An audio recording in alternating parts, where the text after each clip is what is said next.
performance. 2-0 victories.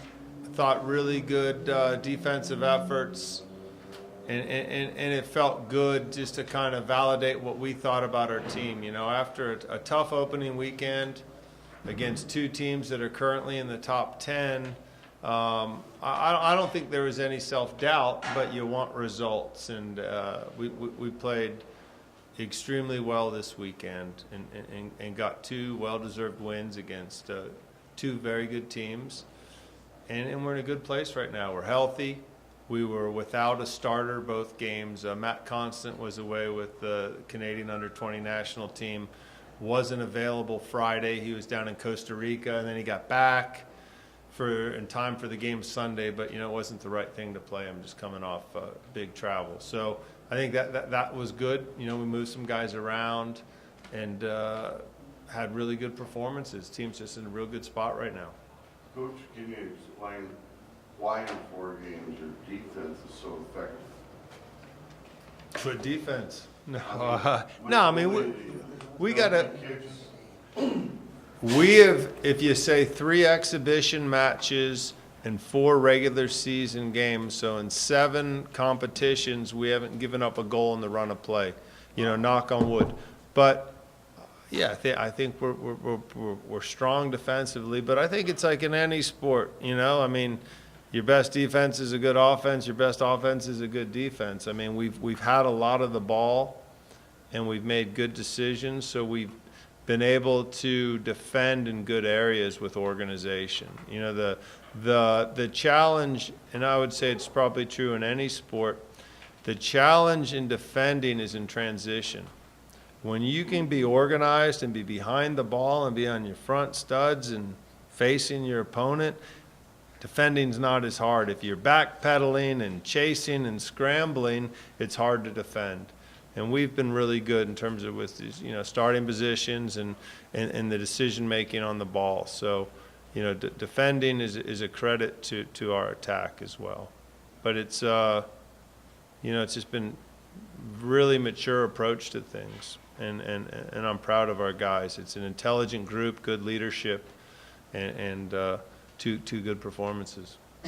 In the Pat Grange and Ben Ashwell Memorial Tournament, what did those two guys mean to the program, and what does it mean to kind of honor them this way?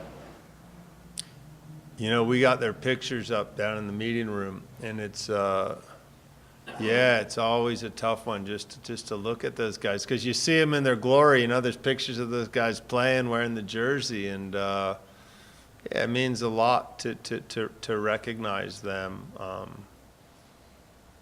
You never forget those guys, and in my mind, you know, they're always, you know, 21-year-old guys in the prime of their life. So yeah, it's a tough one, but it's nice to recognize them every year, you know, in this event. And you know, 2 good opponents coming in that have had challenging starts, but very good teams, you know. So we'll face Cal State Bakersfield on Friday and Grand Canyon on Sunday. I think both good opponents, very capable, and we have to be at our best. Much like last weekend, these are good teams, and you can't ever be overconfident. Anytime you're playing 18 to 23-year-olds that are fit and challenged, anything can happen. So, you know, our focus up until today has been recovering from, you know, two game weekends, and I think our guys will have their legs back under them tomorrow,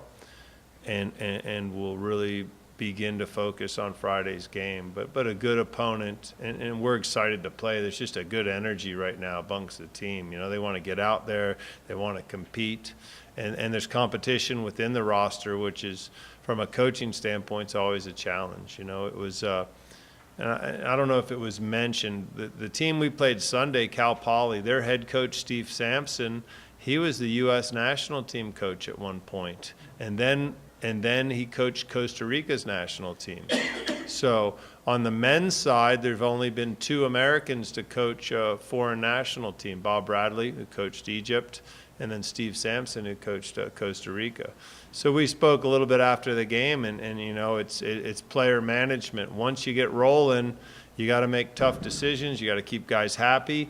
And that's going to be our challenge right now because we have a deep team and a healthy team, you know, knock on wood. It's a good thing, but it's keeping guys happy, keeping guys engaged. But right now, the energy's fantastic, and we're excited to get out there and play. Coach, with this tournament, like the new players coming out and stuff like that, do you guys tell them like the history behind it, like the two guys that you guys are honoring? Yeah, we talk about, you know, the history of the program, and those guys are both, you know, there's quite a few pictures down there in our meeting room of them, you know, various teams they've been on, and I think that's a big part of what we do as collegiate coaches. You know, it's constantly talking about the culture, and then man, life's short, or it can be, and appreciate every day and make an impact. I think that's one of the things we try to use with our guys is that as collegiate athletes, as collegiate coaches, we're very fortunate to have the platform that we have to be impactful. And I think it is a humbling experience when you see guys that were just like them in the prime of their life and things were taken away from them that don't ever take anything for granted. Let's make the most of today and impact people, and we have a responsibility, you know, within our community, and I think our guys embrace that. So, yeah, we talk about it. What about the, I was noticing the all-tournament team of the TLC where you had Tom Smart, the redshirt freshman, and then like Devin Boyce, who's another redshirt freshman. And you're getting a lot out of the redshirt freshman, and I didn't know if there's anybody in particular that you kind of were surprised that, boy, this guy's better than I thought, or something like that, since you do have some young kids playing all the time now. No, I mean, it's an environment where we're developing players. And there's such competition on a daily, you know, basis that guys are getting better, and it's sink or swim to some degree, you know. And we've been very successful with through redshirting developing players. I mean, this year, you know, Chris Wehan redshirted, Chris Goulet redshirted, Nick Rachowski. I mean, those are three big starters that are fifth-year seniors. You know, they bought into our program, they worked hard, and it's paid off for them. You know, we got some guys right now that haven't seen the field that are going to be big-time players at New Mexico, big-time players, you know, that more than likely will redshirt this year. So I think guys, they're never thrilled about it, but they see, you know, what it can lead to and having some great years. And they work hard, and it's been it's worked for us so far, you know, with some of these players. But just proud of the team, and you know, it was a good weekend for Lobo soccer across the board. You know, the women's team, 2 good results, you know, a tie and then a good win. So it's just it's good right now, you know. But like I said, both soccer teams doing well. There's good energy. The teams I think get along really well and push each other. Just ready to get going, you know. It's a quick turnaround with these 2-game weekends, but we will be ready to go on Friday, that's for sure. All righty, thanks a lot.